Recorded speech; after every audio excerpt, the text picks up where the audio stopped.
नमस्कार दोस्तों।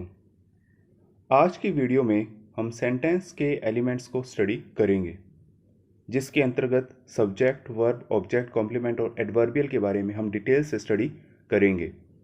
तो इन सभी को स्टडी करने से पहले सबसे पहले हम समझ लेते हैं कि सेंटेंस क्या होता है। देखिए दोस्तों, सेंटेंस है ग्रुप ऑफ वर्ड्स, यानी कि वर्ड्स का एक समूह। एक साधारण सेंटेंस में एक सब्जेक्ट और एक वर्ब होगी, और एक सेंटेंस हमें स्टेटमेंट, ऑर्डर, क्वेश्चन, इंस्ट्रक्शन और एक्सक्लेमेशन एक्सप्रेस करता है। एग्जाम्पल के रूप में Ajay is trying for a transfer, यह हुई एक statement. Stop that at once, इसमें दिया जा रहा है एक ऑर्डर। देखिए दोस्तों, अभी हमने पढ़ा था कि सेंटेंस में सब्जेक्ट और वर्ब होती है, पर ये सिंपल सेंटेंस के लिए है, बाकी सेंटेंसेस में जरूरी नहीं है। थर्ड सेंटेंस है where are you up to, ये पूछा जा रहा है एक question. Next sentence never tell a lie, इसमें दिया जा रहा है एक इंस्ट्रक्शन। व्हाट अ ब्यूटी, इसमें पर्सन एक्सक्लेम कर रहा है। तो अब इन सभी सेंटेंसेस को पढ़ने के बाद में अब हम जान लेते हैं कि सेंटेंस के एलिमेंट्स कौन कौन से हैं। देखिए दोस्तों, सेंटेंस में 5 एलिमेंट्स होते हैं, और ये 5 एलिमेंट्स हैं सब्जेक्ट, वर्ब, ऑब्जेक्ट, कॉम्प्लीमेंट और एडवर्बियल। यहाँ पर हमारे सामने एक एग्जाम्पल दिया हुआ है। इस एग्जाम्पल में पांचों एलिमेंट्स शामिल हैं, पर यह जरूरी नहीं है कि एक सेंटेंस में पांचों एलिमेंट्स ही हो। किसी सेंटेंस में 2 एलिमेंट हो सकते हैं, किसी में 2 से ज़्यादा भी। चलिए अब इस सेंटेंस को पढ़ लेते हैं। We have considered her clever till now, इसमें वी है सब्जेक्ट, हैव कंसीडर्ड है वर्ब, हर है ऑब्जेक्ट, क्लेवर है कॉम्प्लीमेंट और टिल नाउ है एडवर्बियल। अब दोस्तों, हम कैसे पता लगा सकते हैं कि किसी सेंटेंस के अंदर कौन सा सब्जेक्ट, वर्ब, ऑब्जेक्ट, कॉम्प्लीमेंट और एडवर्बियल है, इसके बारे में हम अब पढ़ने वाले हैं। देखिए दोस्तों, साधारण शब्दों में सब्जेक्ट क्या है। सब्जेक्ट एक सेंटेंस के अंदर डूअर ऑफ एन एक्शन होगा, यानी कि कार्य को करने वाला या जिसके बारे में हम बात करते हैं, और ये कार्य को करने वाला होगा सिर्फ एक्टिव वॉइस में। For example, I kicked a ball, इसमें कार्य को करने वाला है आई, तो इसके कारण ये हुआ subject. Kabir is a nice student, इस सेंटेंस में हम बात कर रहे हैं कबीर के बारे में, तो इस कारण यह भी हुआ सब्जेक्ट। अब थर्ड सेंटेंस है America was discovered by Columbus. देखिए दोस्तों, अभी मैंने आपको बताया था डूअर ऑफ एन एक्शन, यानी कि कार्य को करने वाला होगा एक्टिव वॉइस में, पर पैसिव वॉइस में इसका उल्टा होगा, यानी कि कार्य को प्राप्त करने वाला। अब इस सेंटेंस में अमेरिका कार्य को प्राप्त करने वाला है, यानी कि कोलंबस ने अमेरिका को खोजा था। यानी किसको खोजा गया? अमेरिका को, तो अमेरिका हुआ सब्जेक्ट। सब्जेक्ट का नेक्स्ट रूल है कि डेक्लेरेटिव क्लोज में, यानी कि एक सिंपल स्टेटमेंट में, ये वर्ब से पहले आएगा, बिफोर द वर्ब फ्रेज, और एक इंटेरोगेटिव सेंटेंस में ये ऑपरेटर के बाद में आता है। ऑपरेटर का मतलब है हेल्पिंग वर्ब या मॉडल, इन दोनों को हम बुलाते हैं ऑपरेटर। अब एग्जांपल्स देख लेते हैं। शिखा हैज़ डन हर वर्क, इसमें वर्ब है हैज़ डन, इससे पहले हम यूज़ कर रहे हैं सब्जेक्ट जो है शिखा। दूसरे एग्जांपल में has Shikha done her work, इस सेंटेंस में ऑपरेटर है हैज़। जैसा कि मैंने आपको अभी बताया था कि हेल्पिंग वर्ब और मॉडल्स को हम बुलाते हैं ऑपरेटर, तो ये ऑपरेटर के बाद में आ रहा है और मेन वर्ब से पहले, तो ये वर्ड हुआ शिखा सब्जेक्ट। सब्जेक्ट का नेक्स्ट रूल है कि सब्जेक्ट एक नाउन फ्रेज हो सकता है और एक क्लोज हो सकता है जो नॉमिनल फंक्शन कर रहा हो। देखिए, नाउन फ्रेज में हम शामिल करते हैं नाउन को, प्रोनाउन को और नाउन फ्रेज को, यानी कि तीनों को। नाउन फ्रेज का अर्थ है कि जिसमें एक से ज़्यादा वर्ड्स शामिल हो। अब देखिए दोस्तों, पहला एग्जाम्पल है ए इज़ एन आर्टिकल। यहाँ पर हम ए को एक वर्ड के रूप में शामिल कर रहे हैं, जो कि हुआ एक नाउन, तो इसमें ए है subject. The match lasted 3 hours, इसमें द मैच है जो कि एक फ्रेज है, क्योंकि ग्रुप ऑफ वर्ड्स है, तो यह भी हुआ एक subject. The house we are living in is very lucky, इसमें the house we are living in यह है एक क्लोज जिसे हम यूज़ कर रहे हैं एक सब्जेक्ट के रूप में। What you have done and what she has said are praiseworthy. देखिए दोस्तों, इसमें वट यू हैव डन एक क्लोज है, वट शी हैज़ सेड दूसरा क्लोज है, और ये दोनों क्लोज किसके रूप में हम यूज़ कर रहे हैं? सब्जेक्ट के रूप में। तो इसका मतलब है कि एक से ज़्यादा क्लोज भी हम सब्जेक्ट के रूप में यूज़ कर सकते हैं। लास्ट एग्जाम्पल है शी इज़ ब्यूटीफुल। देखिए दोस्तों, अभी मैंने आपको बताया था कि नाउन फ्रेज के अंदर प्रोनाउन भी शामिल होता है, तो इसके कारण शी क्या है? एक प्रोनाउन है जो कि एक है नाउन फ्रेज। तो इसके कारण यह हुआ शी इज़ ब्यूटीफुल, तो शी हुआ इसमें सब्जेक्ट। देखिए दोस्तों, आप ये ध्यान रखिए कि एक्सक्लेमेटरी सेंटेंस जो हेयर और देयर से शुरू होते हैं उसमें हम प्रेजेंट सिंपल टेंस का यूज़ करेंगे।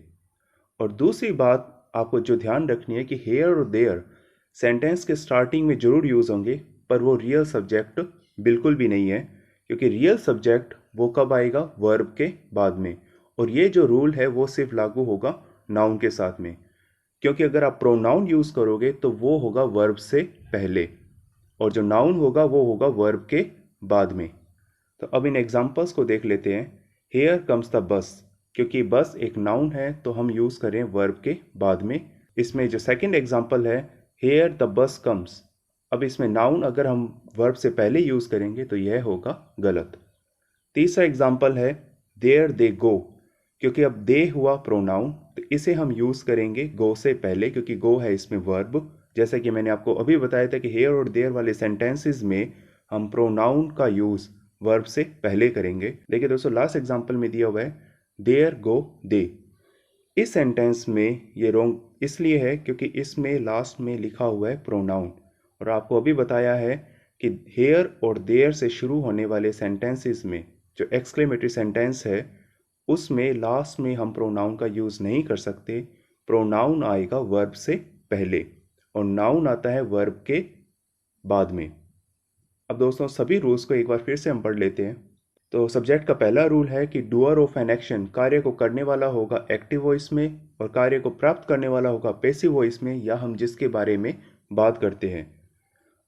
सब्जेक्ट हमेशा वर्ब फ्रेज से पहले आएगा, वो भी डेक्लेरेटिव एक सिंपल सेंटेंस में, और इंटेरोगेटिव सेंटेंस में ऑपरेटर के बाद में आएगा, यानी कि हेल्पिंग वर्ब या मॉडल्स के बाद में।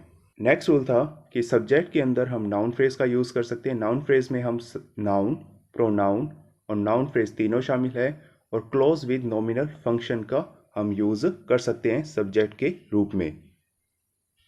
नेक्स्ट रूल कि एक्सक्लेमेटरी सेंटेंस में हेयर और देयर से शुरू होने वाले सेंटेंस में हम प्रेजेंट सिंपल टेंस का यूज़ करेंगे, और आपको इन स्ट्रक्चर्स का अच्छे से याद रखना है कि हेयर और देयर के बाद में वर्ब और फिर आती है नाउन, और हेयर और देयर के बाद में अगर हमें प्रोनाउन दे रखा है तो वो वर्ब से पहले आएगा। अब दोस्तों, हम पढ़ लेते हैं वर्ब के बारे में। It is mainly a finite verb phrase, कि अगर हम बात करें वर्ब के बारे में तो हम बात करें फाइनाइट वर्ब।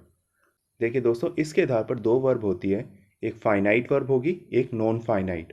देखिए दोस्तों, फाइनाइट वर्ब वो होती है जो सब्जेक्ट के पर्सन, नंबर या टेंस के अकॉर्डिंग चेंज हो जाए, और नॉन फाइनाइट वर्ब वो होती है जो पर्सन, नंबर या टेंस के अकॉर्डिंग चेंज नहीं होती। अब देखिए दोस्तों, जैसे हमारे पास पहला एग्जांपल है शी रन्स। अगर हम यहाँ पर शी रन्स के बजाय दे लिख दें तो यहाँ पर हो जाएगा रन्स चेंज हो जाएगा रन में, पर इसे अगर हम प्रेजेंट कंटिन्यूस में बनाएं तो शी इज़ रनिंग, तो रन चेंज हुआ रनिंग में। पर अगर हम बात करें थर्ड सेंटेंस की, रनिंग इज़ गुड, अगर हम रनिंग इज़ गुड की बजाय रनिंग वॉज गुड भी लिखे तब भी इसमें रनिंग में कोई भी बदलाव नहीं होगा, तो रनिंग हुआ नॉन फाइनाइट, और इन दोनों सेंटेंसेस में रन हुआ फाइनाइट वर्ब। तो हम बात करें फाइनाइट वर्ब के बारे में कि अभी हमने पढ़ा था कि वर्ब के फाइनाइट और नॉन फाइनाइट वर्ब के बारे में। अब हम पढ़ लेते हैं इसके दो और टाइप के बारे में, जो है इंटेंसिव वर्ब और एक्सटेंसिव वर्ब। इंटेंसिव वर्ब में हम शामिल करते हैं इंट्रांजिटिव वर्ब, और एक्सटेंसिव वर्ब में शामिल करते हैं ट्रांजिटिव वर्ब। इंटेंसिव वर्ब या इंट्रांजिटिव वर्ब वो होती है जिस वर्ब के बाद में ऑब्जेक्ट ना दिया हो। अगर वर्ब के बाद में ऑब्जेक्ट दे रखा हो तो वह हो जाती है ट्रांजिटिव वर्ब, जिसे हम बुलाते हैं एक्सटेंसिव वर्ब भी। अब देखिए दोस्तों, इसमें पहला इसमें सेंटेंस स्ट्रक्चर दे रखा है subject plus verb plus adverbial, क्योंकि इसमें ऑब्जेक्ट नहीं है तो यह होगी इंट्रांजिटिव वर्ब, और साथ में इसे हम बुला सकते हैं इंटेंसिव वर्ब भी। और दूसरे में एक्सटेंसिव वर्ब में, अब देखिए दोस्तों, पहला सेंटेंस स्ट्रक्चर है subject plus verb plus object, क्योंकि इसमें सिर्फ एक ही ऑब्जेक्ट है तो यह हुआ monotransitive. Subject plus verb plus object, इनकी डायरेक्ट ऑब्जेक्ट भी और इनडायरेक्ट ऑब्जेक्ट भी, क्योंकि इसमें दो ऑब्जेक्ट दे रखे हैं तो यह हुई डाई ट्रांजिटिव वर्ब। और तीसरे और चौथे स्ट्रक्चर में हमें ऑब्जेक्ट के साथ में कॉम्प्लीमेंट और एडवर्बियल भी है तो यह हो जाएंगे कॉम्प्लेक्स ट्रांजिटिव, यानी कि अगर ऑब्जेक्ट के बाद में एडवर्बियल या कॉम्प्लीमेंट में या दोनों में से कोई एक या दोनों ही दे रखे हो तो उस वर्ब को हम बुला सकते हैं कॉम्प्लेक्स ट्रांजिटिव वर्ब। वर्ब का नेक्स्ट रूल है कि एक सेंटेंस के अंदर हेल्पिंग वर्ब हो सकती है, मेन वर्ब हो सकती है, या ये दोनों ही हो सकती है, पर हमारे पास में कोई भी सिंपल सेंटेंस ऐसा नहीं होगा जिसमें वर्ब ना दे रखी हो। इसका मतलब सभी सिंपल सेंटेंस में वर्ब होना जरूरी हो, चाहे वो हेल्पिंग वर्ब हो, मेन वर्ब हो, चाहे वह दोनों ही हो। For example, books are good friends, इसमें आर हुई helping verb. Rahul helps the students, इसमें हेल्प्स हुई main verb. Music is taught by her, is taught हुई हेल्पिंग वर्ब और मेन वर्ब। अब देखिए दोस्तों, आपको ये भी ध्यान रखना है, ये बहुत ज़्यादा इंपॉर्टेंट क्वेश्चन है कि इंग्लिश ग्रामर की सोल यानी कि आत्मा किसे बुलाया जाता है, वो है वर्ब। और आपको नॉर्मली अगर हम समझें वर्ब के टाइप्स के बारे में तो वर्ब्स होती है टू टाइप्स की, हेल्पिंग वर्ब और मेन वर्ब। वर्ब को समझ लेने के बाद में अब हम जान लेते हैं ऑब्जेक्ट के बारे में। देखिए, ऑब्जेक्ट है ऑप्शनल एलिमेंट, कि ये कंपल्सरी नहीं है कि एक सेंटेंस के अंदर ऑब्जेक्ट हो।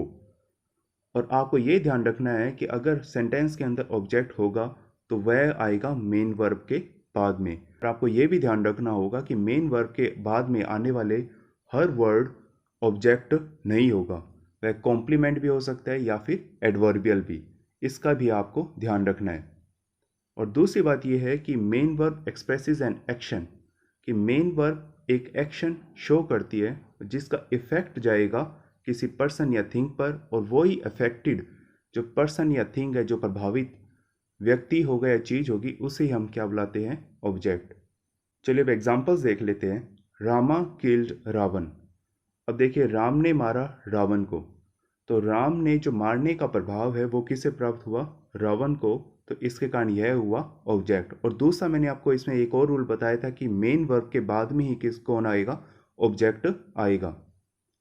You gave me a pen, अब देखिए गेव हुआ देना, क्या दिया गया, पेन दिया गया, किसे दिया गया, मुझे, तो इसके कारण मी को दिया गया, तो यह भी क्या हुआ, ये दोनों ही क्या हुए, ऑब्जेक्ट हुए। देखिए दोस्तों, लास्ट एग्जांपल में दिया हुआ है यू सीम अ स्कॉलर, कि तुम मुझे स्कॉलर लग रहे हो, तो इसमें हमारा जो प्रभाव है वो स्कॉलर पर नहीं जा रहा, हम बात कर रहे हैं यू के बारे में जो कि है सब्जेक्ट, और जो स्कॉलर है वो बता रहा है यू के बारे में, तो यह हुआ इसका कॉम्प्लीमेंट, ना कि ऑब्जेक्ट। देखिए दोस्तों, दो टाइप्स के ऑब्जेक्ट होते हैं, एक तो होता है डायरेक्ट ऑब्जेक्ट और दूसरा होता है इनडायरेक्ट ऑब्जेक्ट। पहली बात आपको ये ध्यान रखनी है कि आपको नॉर्मली आपने ये पढ़ा होगा कि जो डायरेक्ट ऑब्जेक्ट होगा वो होगी कोई निर्जीव चीज़, और इनडायरेक्ट ऑब्जेक्ट होगी वो होगी कोई सजीव चीज़, यानी कि कोई व्यक्ति हो सकता है। पर आपको ये बता दूं, ये रूल बिल्कुल ही गलत है, क्योंकि डायरेक्ट ऑब्जेक्ट हमेशा क्या होगी, वो चीज़ होगी जो रिसीव्ड की गई है, और जो इनडायरेक्ट ऑब्जेक्ट हो गई वो होगा रिसीवर, यानी कि प्राप्त करने वाला। अगर आपको डायरेक्ट ऑब्जेक्ट को पता लगाना है तो आप क्वेश्चन पूछ सकते हैं व्हाट का, यानी कि अगर सेंटेंस में व्हाट लगाएं तो आपको क्वेश्चन मिलेगा डायरेक्ट ऑब्जेक्ट का, पर अगर आप लगाएंगे टू हुम यानी कि किस को पूछेंगे तब आपको आंसर मिलेगा इनडायरेक्ट ऑब्जेक्ट का।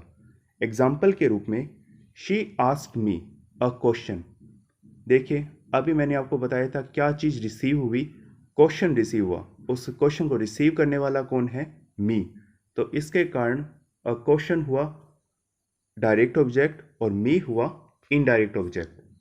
Second example, he sent the bank a letter, अभी मैंने आपको ये बताया था कि ये जरूरी नहीं है कि जो निर्जीव चीज़ हो वो होगी डायरेक्ट ऑब्जेक्ट और जो सजीव चीज़ हो वो होगी इनडायरेक्ट ऑब्जेक्ट, क्योंकि इस सेंटेंस में दोनों ही क्या है, निर्जीव है। He sent the bank a letter, इसमें क्या चीज़ प्राप्त की जा रही है, लेटर, और कौन प्राप्त कर रहा है, बैंक। तो इसके कारण लेटर हुआ डायरेक्ट ऑब्जेक्ट और इनडायरेक्ट ऑब्जेक्ट हुआ the bank. Next example, he gave me a baby child. इसमें दोनों ही सजीव चीज़ है, तो मुझे क्या मिला? A baby. किसको मिला? मी। तो इसके कारण ए बेबी हुआ डायरेक्ट ऑब्जेक्ट और मी हुआ इनडायरेक्ट ऑब्जेक्ट। नेक्स्ट एग्जाम्पल में he gave a baby child to me. देखिए दोस्तों, अगर इनडायरेक्ट ऑब्जेक्ट पहले आता है तब उससे पहले हमें प्रेपोजिशन लगाने की जरूरत नहीं होगी, पर अगर यह डायरेक्ट ऑब्जेक्ट के बाद में आएगा तब हम क्या करेंगे? इससे पहले लगाएंगे टू। जैसे कि he gave a baby child to me, इसमें क्या चीज़ प्राप्त हो रही है? A baby child. और किसको? To me. तो इसके कारण टू मी हुआ इनडायरेक्ट ऑब्जेक्ट और बेबी चाइल्ड हुआ direct object. He is watching me. देखिए दोस्तों, ये रूल आपके लिए सबसे ज़्यादा जरूरी है कि if there is single object, अगर सेंटेंस के अंदर एक ही ऑब्जेक्ट दे रखा हो तो उसे हम बुलाते हैं डायरेक्ट ऑब्जेक्ट। अब इस सेंटेंस में सिर्फ एक ऑब्जेक्ट दे रखा है तो मी हुआ डायरेक्ट ऑब्जेक्ट। ऑब्जेक्ट का नेक्स्ट रूल है कि सब्जेक्ट की तरह ही इसमें नाउन फ्रेज या क्लोज होगा जो नॉमिनल फंक्शन करता होगा। For example, I have written the letter, इसमें हम फ्रेज का यूज़ कर रहे हैं और द लेटर हुआ object. They have plan the whole thing, इसमें क्या चीज़ प्लान की जा रही है? The whole thing. तो यह भी एक पूरा फ्रेज दे रखा है, ग्रुप ऑफ वर्ड्स है, तो यह हुआ object. I knew the boy who has topped the merit list, इसमें एक क्लोज ऑब्जेक्ट के रूप में यूज़ किया जा रहा है। He gave the same seat which I asked for, इसमें भी एक जो क्लोज है वो ऑब्जेक्ट के रूप में यूज़ किया जा रहा है। Bring me the book which is lying on the table, तो the book which is lying on the table हुआ एक क्लोज जो कि एक है ऑब्जेक्ट। हमारा जो नेक्स्ट एलिमेंट है वो है कॉम्प्लीमेंट। देखिए, अगर हम कॉम्प्लीमेंट का अर्थ समझें तो सब्जेक्ट और ऑब्जेक्ट की विशेषता बताने वाला क्या है? कॉम्प्लीमेंट होगा, अर्थात इसे हम बुला सकते हैं एक विशेषण। अब आपको और सरल इसे समझना चाहें तो कॉम्प्लीमेंट क्या है? कंप्लीटर, यानी कि अर्थ को पूरा करने वाला। यह सब्जेक्ट और ऑब्जेक्ट को क्या करता है? अर्थ को पूरा करता है। अगर इस सब्जेक्ट के अर्थ को पूरा करेगा तो इसे हम बुलाएंगे सब्जेक्ट कॉम्प्लीमेंट। अगर ये ऑब्जेक्ट के अर्थ को पूरा करेगा तब इसे हम बुलाएंगे ऑब्जेक्ट कॉम्प्लीमेंट। देखिए दोस्तों, कभी कभी हमें कंफ्यूजन हो जाता है कि सेंटेंस के अंदर दिया हुआ जो कॉम्प्लीमेंट है वो सब्जेक्ट कॉम्प्लीमेंट है या ऑब्जेक्ट कॉम्प्लीमेंट। तो इसलिए आपको ये ध्यान रखना है कि जो सब्जेक्ट कॉम्प्लीमेंट है वो आएगा वर्ब के बाद में और जो ऑब्जेक्ट कॉम्प्लीमेंट है वो आएगा ऑब्जेक्ट के बाद में। इससे आप आसानी से कॉम्प्लीमेंट का पता कर सकते हैं। कॉम्प्लीमेंट का नेक्स्ट रूल है कि कॉम्प्लीमेंट एक नाउन फ्रेज हो सकता है, एडजेक्टिव फ्रेज हो सकता है या क्लोज विद नॉमिनल फंक्शन हो सकता है। एग्जाम्पल के रूप में शी इज़ अ टीचर, यहाँ पर हम एक नाउन का यूज़ कर रहे हैं सब्जेक्ट कॉम्प्लीमेंट के रूप में। अब ये देखिए दोस्तों, इसमें वर्ब के जस्ट बाद में हम किसका यूज़ कर रहे हैं? कॉम्प्लीमेंट का यूज़ कर रहे हैं, तो यह हुआ subject complement. You are smart, इसमें हम एडजेक्टिव का यूज़ कर रहे हैं कॉम्प्लीमेंट के रूप में। नेक्स्ट है I am what ever you call मी, क्योंकि यह क्या कर रहा है? वट एवर यू कॉल मी किसके अर्थ में ऐड कर रहे हैं? आई के बारे में बता रहे हैं, तो यह हुआ सब्जेक्ट कॉम्प्लीमेंट और इसमें हम यूज़ करें एक क्लोज का। You will be a scholar, हम ये बता रहे हैं कि तुम भविष्य में क्या बनोगे? एक स्कॉलर बनोगे, तो यह क्या हुआ? एक subject complement. You meet a scholar, पर देखिए दोस्तों, हम बात करें पहले वाले सेंटेंस में हमने बताया था कि तुम बनोगे स्कॉलर, पर इसके नेक्स्ट एग्जाम्पल में हमने बता रहे हैं कि तुम क्या हुए? एक स्कॉलर से मिले। अब इन दोनों के अर्थ में अंतर ये है कि हम बात करें यहाँ पर हम मिलने का प्रभाव किस पर जा रहा है? स्कॉलर पर जा रहा है, तो यह हुआ ऑब्जेक्ट। और यहाँ पर हम बता रहे हैं कि तुम क्या होगे? स्कॉलर बनोगे, तो यह हुआ subject complement. They appointed her a teacher, कि उन्होंने उसको क्या अपॉइंट किया है? टीचर अपॉइंट किया है। अब ये देखिए दोस्तों, इसमें वर्ब के बाद में अगर कॉम्प्लीमेंट दिया होता तो ये होता सब्जेक्ट कॉम्प्लीमेंट। यहाँ पर हमें ऑब्जेक्ट के बाद में कॉम्प्लीमेंट मिला है, तो यह होगा object complement. Next example, they name the baby Dolly, इसमें द बेबी हुआ ऑब्जेक्ट और डोली इसके जस्ट बाद में यूज हो रहा है, तो यह हुआ object complement. Her name is Reena, अब वर्ब के बाद में हम किसका यूज करें? कॉम्प्लीमेंट का। एक रीना यानी कि उसका नाम क्या है? रीना है, तो यह हुआ subject complement. They are what they were 10 years बैक। इसमें पूरा एक क्लोज दे रखा है और वर्ब के बाद में आ रहा है, तो यह भी क्या हुआ, सब्जेक्ट कॉम्प्लीमेंट। अब देखिए दोस्तों, हमारा लास्ट एलिमेंट है एडवर्बियल। देखिए adverbial add extra information of various kinds, कि एडवर्बियल है अलग अलग तरीके की इंफॉर्मेशन ऐड करता है, ranging from time location, time से संबंधित होगी, जगह से संबंधित होगी, मैनर से संबंधित, रीजन, ड्यूरेशन, इन सभी से संबंधित ये इंफॉर्मेशन क्या करता है, ऐड करता है। और ये क्या है, ऑप्शनल एलिमेंट है। और इसको याद रखना कि they are also quite mobile. Mobile का अर्थ है कि आप इसका स्थान चेंज कर सकते हैं। They can be used before the subject, ये सब्जेक्ट से पहले भी आ सकता है, सब्जेक्ट के बाद में भी आ सकता है, वर्ब से पहले भी आ सकता है और वर्ब फ्रेज के बीच में भी आ सकता है। एग्जाम्पल के रूप में we are sitting in the garden, इसमें इन द गार्डन हुआ क्योंकि ये प्लेस के बारे में बता रहे हैं, यह हुआ adverbial. She died of cancer, इस पे हम बता रहे हैं रीज़न, क्या रीज़न था उसके मरने का, तो ऑफ कैंसर भी क्या हुआ, एडवर्बियल। यू वेंट दिल्ली इन 2019, इन 2019 क्या हुआ, एडवर्बियल, क्योंकि यह भी हमें क्या बता रहा है, टाइम बता रहा है। अब कुछ और एग्जाम्पल्स को स्टडी कर लेते हैं। Usually he is free on Sunday. अब देखिए दोस्तों, इसमें ही है सब्जेक्ट और हम क्या कर रहे हैं, सब्जेक्ट से पहले किसका यूज़ कर रहे हैं, एडवर्बियल का। He often studies till late at night, इसमें हम एडवर्बियल का यूज़ कर रहे हैं सब्जेक्ट के बाद में और वर्ब से पहले। He is always worrying about you, इसमें हम ऑलवेज जो कि एक एडवर्बियल है उसका हम यूज़ कर रहे हैं हेल्पिंग वर्ब और मेन वर्ब के बीच में। दे कम हेयर एवरी ईयर, यहाँ पर हम नाउन फ्रेज का यूज़ कर रहे हैं एडवर्बियल के रूप में। Ekta has done her MBA from a non institution, इसमें हम एक प्रेपोजिशनल फ्रेज का यूज़ कर रहे हैं एडवर्बियल के रूप में। अब देखिए दोस्तों, लास्ट आपका जो पॉइंट आपको ध्यान रखना है कि एडवर्बियल में हम एडवर्ब फ्रेज, नाउन फ्रेज और प्रेपोजिशनल फ्रेज का यूज़ करते हैं। देखिए दोस्तों, आगे की वीडियो में हम बात करेंगे इन सभी जो एलिमेंट्स आज हमने स्टडी किए हैं कि इन एलिमेंट्स का यूज़ करके हम कैसे सेंटेंस की स्ट्रक्चर्स फॉर्म करते हैं।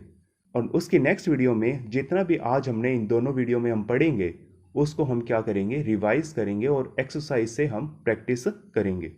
और आप चैनल को सब्सक्राइब करना न भूलें। धन्यवाद।